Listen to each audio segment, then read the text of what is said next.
Saudara, lalu bagaimana pengusaha Indonesia merespons dinamika tarif AS? Kita langsung tanya kepada Ketua Umum Apindo, Sinta Wijaya Kamdani. Selamat pagi, Bu Sinta.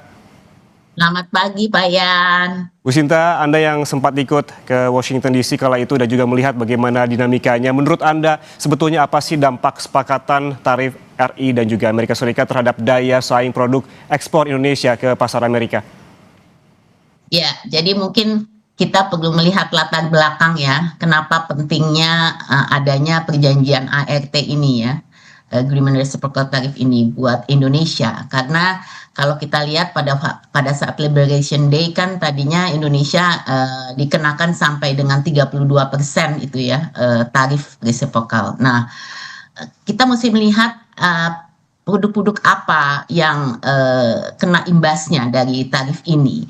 Mungkin yang salah satu yang kami perhatikan adalah yang industri padat karya Indonesia ya, karena tekstil, garment, sepatu, furniture itu sangat terdampak karena ekspornya sangat besar ke Amerika. Jadi contohnya tekstil garment itu hampir 61% ekspor ke Amerika. Jadi kalau misalnya itu dikenakan tarif yang begitu tinggi, tentunya kita melihat kompetitor kita dapat tarif seperti apa untuk kita bisa tetap berdaya saing. Kita harus mendapatkan tarif yang lebih kompetitif. Nah, kenapa ini penting? Karena contohnya seperti tekstil garment itu dia membuka lapangan pekerjaan yang sangat besar, penyerapan lapangan pekerjaan besar. Jadi itu hampir imbas 2,7 juta pekerja. Jadi kalau kita ada penurunan demand karena ekspor ke Amerika, tentunya akan mempengaruhi lagi sektor ini gitu. Sama juga dengan sepatu, furniture dan lain. Jadi disinilah kenapa kami merasa penting bahwa kita punya Indonesia Amerika punya kesepakatan sehingga kita bisa mendapatkan reciprocal tarif yang lebih rendah, sehingga tidak mempengaruhi demand pasar ekspor kita ke Amerika. Jadi yang pertama itu dari sisi lapangan pekerjaan. Nah, kemudian kalau kita lihat kedua, tentunya dilihat dari segi konsekuensinya buat Indonesia untuk bisa menurunkan defisit, kita juga harus beli lebih banyak dari Amerika. Nah, sebenarnya apa sih yang dibeli dari Amerika? Nah, yang bisa dibeli Amerika itu kan seperti gas, kemudian kita lihat produk-produk pertanian. Ini produk-produk banyak yang hubungannya dengan bahan baku penolong yang juga memang dibutuhkan Indonesia, tapi mungkin selama ini Indonesia tidak import sepenuhnya dari Amerika. Jadi kita import dari negara lain, sehingga kita perlu men-shift import kita menjadi import dari Amerika. Jadi contohnya kalau untuk tekstil garment tuh kapas gitu, kita bisa import lebih banyak kapas. Tentunya kita bicara soal kedelai, soal wheat ya, terigu. Ini kan juga terigu sangat penting buat Indonesia, kita masih import dan ini juga kita bisa import lebih banyak. Jadi kita juga melihat produk-produk yang kita bisa beli dari Amerika itu memang yang dibutuhkan Indonesia. Dan kita perlu shift aja gitu. Jadi ini bukan sesuatu tambahan baru. Dan yang ketiga mungkin yang sangat penting adalah kita perlu memang tadi untuk daya saing kita perlu kepastian itu memang struktur daripada cost kita di dalam produksi di Indonesia ini kan belum kompetitif negara tetangga ya. Jadi struktur cost kita contohnya nih kalau dibanding sama Vietnam itu kita lebih tinggi gitu. Karena apa? Karena logistik cost kita, labor cost kita, energy cost kita ini semua lebih tinggi daripada Vietnam. Sehingga kita perlu mendapatkan kebijakan khusus gitu untuk ini. Nah, makanya kami tentunya apresiasi bahwa di dalam perjanjian ini tidak hanya kita mendapatkan penurunan tarif, tapi juga mendapatkan waiver ya, 0% waiver untuk awalnya ini kan tekstil garment ya, kita mendapatkan 0% untuk lebih dari 1.860 jenis ya untuk tekstil garment dan ini bisa mendapatkan dengan kuota ya, dengan kuota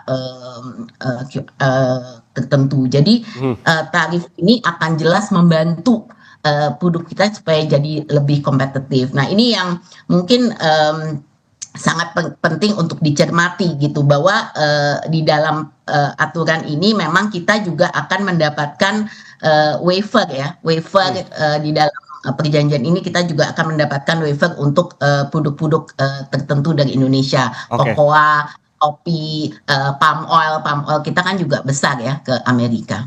Oke, berarti untuk daya saing ini perlu kepastian. Ini artinya bagaimana sikap dari para pengusaha di Indonesia, Bu? Apakah seperti Ibu bilang tadi terkait juga dengan perlu kepastian, artinya apakah ini wait and see terlebih dahulu? Ya, tentunya kalau dengan adanya Supreme Court, kan pertama kita mesti sadari ART ini kan di dalam perjanjiannya menyatakan ratifikasi 90 hari, ya kan? Jadi bukannya kemudian langsung efektif gitu. Jadi ada proses ratifikasi di masing-masing negara dulu gitu. Nah, dengan adanya keputusan daripada Supreme Court Amerika, tentunya ini mempengaruhi ya. Jadi kita juga mesti melihat nih sekarang kepastiannya seperti apa dari sisi keputusan ini. Karena di dalam keputusan Amerika ini kan mereka kemudian menerapkan yang namanya global tarif baru untuk semua karena dibatalkan Emergency Act-nya kan dibatalkan. Jadi berarti kan mereka harus menetapkan global tarif baru dengan menggunakan section baru ya. Jadi mereka tuh memakai section 122 nih ya sekarang yang dilakukan oleh Trump. Sehingga Section 122 ini walaupun masih diperdebatkan tapi ini yang digunakan Trump sehingga dia sekarang jadiin rata. Oke, 10% kemudian dia naikkan sekarang 15% gitu. Tapi kan nilai itu masih tetap lebih rendah dari yang selama ini kita sudah bayarkan which is 19%.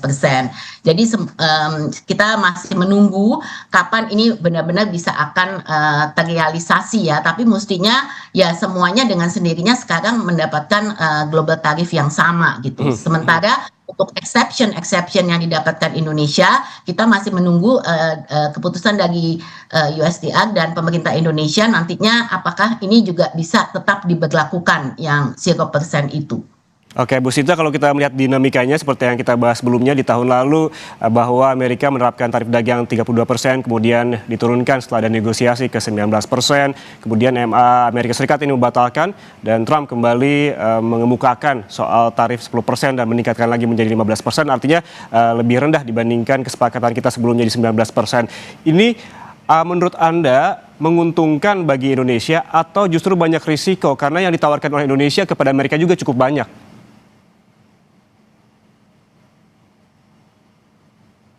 Maaf terputus ya. Bu Sinta? Jadi yang ditawarkan,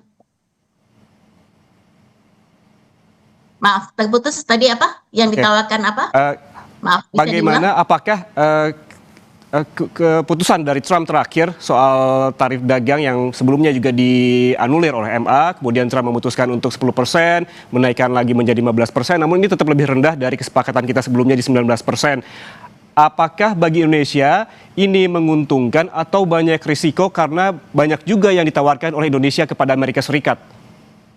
Ya, jadi kita mesti melihat kalau yang dari 19 ke 15 tentunya ini akan lebih baik buat Indonesia karena lebih rendah, ya kan? Tapi kan yang jadi penting itu kan yang waiver yang saya katakan tadi, yang 1.860 tarif yang kita bisa dapatkan nol, ya kan? Nah, ini dan juga yang textile garment. Nah, ini tentunya kesepakatan ini tidak hanya menurunkan tarif yang 19% itu, tapi juga ada kesepakatan lain yang juga dua pihak. Jadi dengan kata lain, Amerika juga tentunya mendapatkan banyak dari Indonesia, bukan hanya Indonesia yang mendapatkan dari Amerika gitu. Jadi pada akhirnya ya pasti ada perimbangan karena nggak mungkin cuma satu pihak yang dapat gitu. Nah sekarang kita mesti melihat konsekuensinya dengan apa yang diberikan kepada Amerika itu seperti apa. Makanya saya tadi menyebutkan mengenai apa yang kita harus beli dari Amerika, kemudian kita juga mesti melihat nanti dari segi NTB-nya ya kan, non tariff barrier yang juga disampaikan dari Amerika gitu.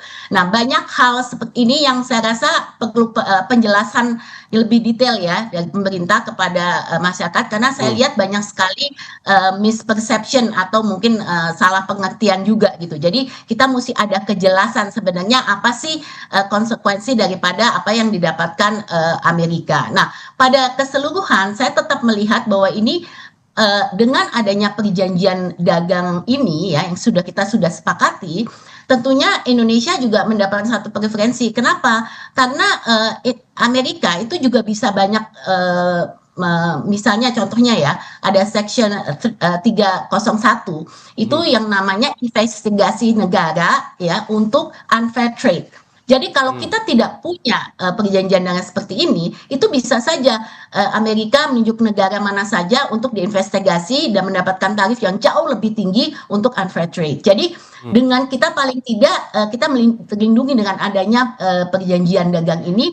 Section 301 mestinya tidak aplikasi kepada Indonesia lagi gitu. Nah, ini yang hal-hal semacam ini yang mungkin perlu penjelasan lebih lanjut ya.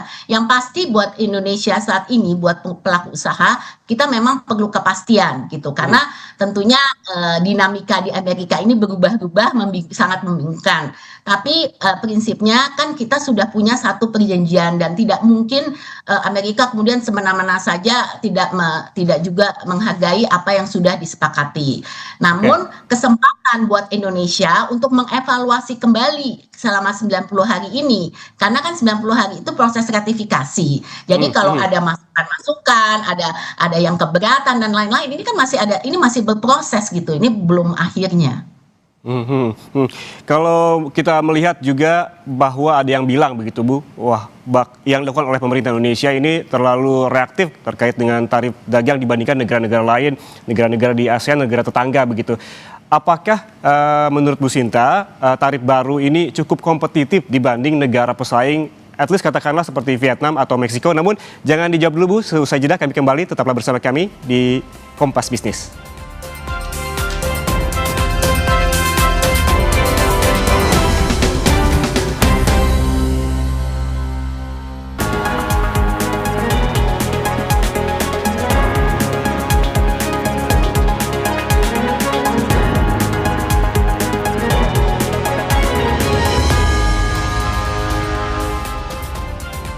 Saudara, kita lanjutkan perbincangan dengan Sinta Wijaya Kamdani, Ketua Umum Apindo. Bu Sinta, ini apakah tarif baru ini menurut Anda kompetitif dibandingkan negara pesaing seperti Vietnam dan juga Meksiko? Dan apa rekomendasi dari Apindo kepada pemerintah agar kesepakatan ini benar-benar menguntungkan pelaku usaha nasional? Ya.